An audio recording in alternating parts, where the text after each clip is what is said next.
जय श्री राधे, जय श्री कृष्ण। दोस्तों, मैं राघव शास्त्री वैरागी स्वागत करता हूं आपका एक और छोटी सी कहानी के साथ में। तो दोस्तों, ये कहानी है एक लड़के की जिसकी नई नई शादी हुई। तो शादी हुई तो शाम के समय उसने एक थाली में अच्छा सा भोजन परोसा और अपनी पत्नी के पास में लेकर के गया। अपनी पत्नी से कहा कि लो तुम ये भोजन कर लो। उसकी पत्नी ने कहा कि पहले सासू माँ को भोजन कराइए, अपनी माँ को भोजन कराइए, हम लोग बाद में भोजन कर लेंगे। वो लड़का कहने लगा कि मेरी माँ तो बूढ़ी हो गई है, वो तो ज़्यादा समझती नहीं है, बूढ़ी हो गई है, बीमार रहती है, वो तो कर लेगी अपने आप अपने हिसाब से, तुम भोजन करो।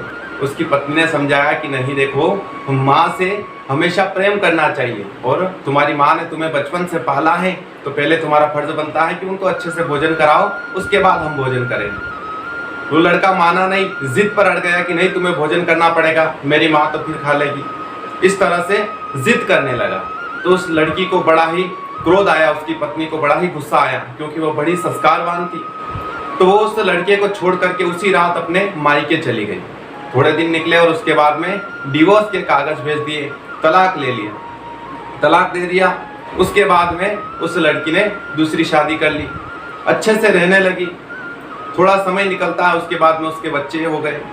धीरे धीरे कुछ और समय निकला, उसके बाद में उस महिला की उम्र 60 से 65 साल की उम्र हो गई। उसके बाद में उसने अपने दोनों बच्चों से कहा कि सुनो, मैं अब तीर्थ यात्रा करना चाहती हूँ। इस तरह कहा तो बच्चों ने कहा नहीं नहीं माँ, तुम अकेले तीर्थ यात्रा नहीं जाओगी, हम चलते हैं तुम्हारे साथ में, तुम्हें तीर्थ यात्रा करा के लाएंगे। इस तरह उस महिला के बच्चों ने उसको कहा और दोनों बच्चे अपनी माँ को साथ में लेकर के तीर्थ यात्रा पर निकल पड़े।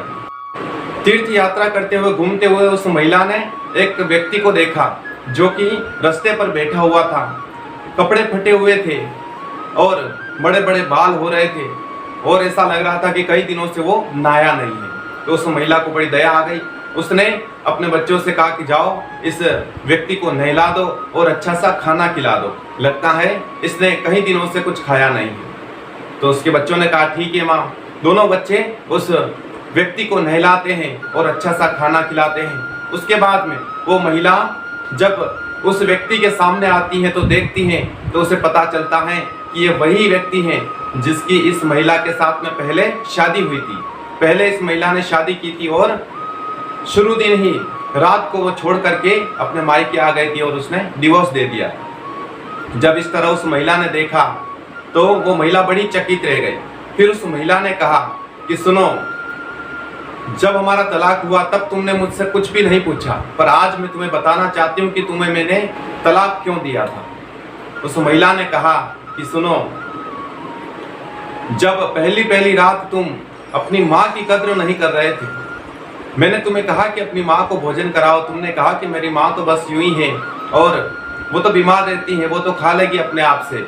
तुमने अपनी माँ के साथ में इस तरह का व्यवहार किया, ये मुझे बड़ा ही बेकार लगा, क्योंकि मुझे लगा कि जो अपनी माँ को प्रेम नहीं कर सकता, जिसने बचपन से पाल पोस करके बड़ा किया, उसके साथ में ऐसा सलूक कर सकता है, वो इंसान नहीं हो सकता है। इसलिए मैं तुम्हें छोड़ करके आ गई थी और आज मैं दूसरी शादी की और आज मैं अपने बच्चों के साथ में खुश हूँ।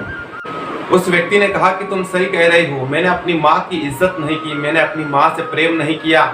उसके बाद में मेरी दूसरी शादी हो गई और कुछ ही समय के बाद में मेरे बच्चों ने मुझे अपने घर से निकाल दिया और आज मैं इस तरह रास्ते पर भटकता फिर रहा हूँ, कई दिनों से मुझे खाना नहीं मिलता है। उस महिला ने कहा कि ये तो तुम्हारी करनी का फल है, जब तूने अपनी माँ का ध्यान नहीं रखा, अपनी माँ से प्रेम नहीं किया, तो तुम्हारे बच्चे भी तुमसे प्रेम करने वाले नहीं हैं। कहानी छोटी सी है दोस्तों, परंतु बहुत बड़ी सीख दे करके जाती है कि हमेशा अपने माँ बाप से प्रेम करिए, क्योंकि हम बड़े हो रहे हैं और वो बूढ़े हो रहे हैं। हमेशा अपने माँ बाप का सम्मान करिए, माँ बाप से प्रेम करिए, क्योंकि उन्हीं की वजह से आप इस दुनिया में हो।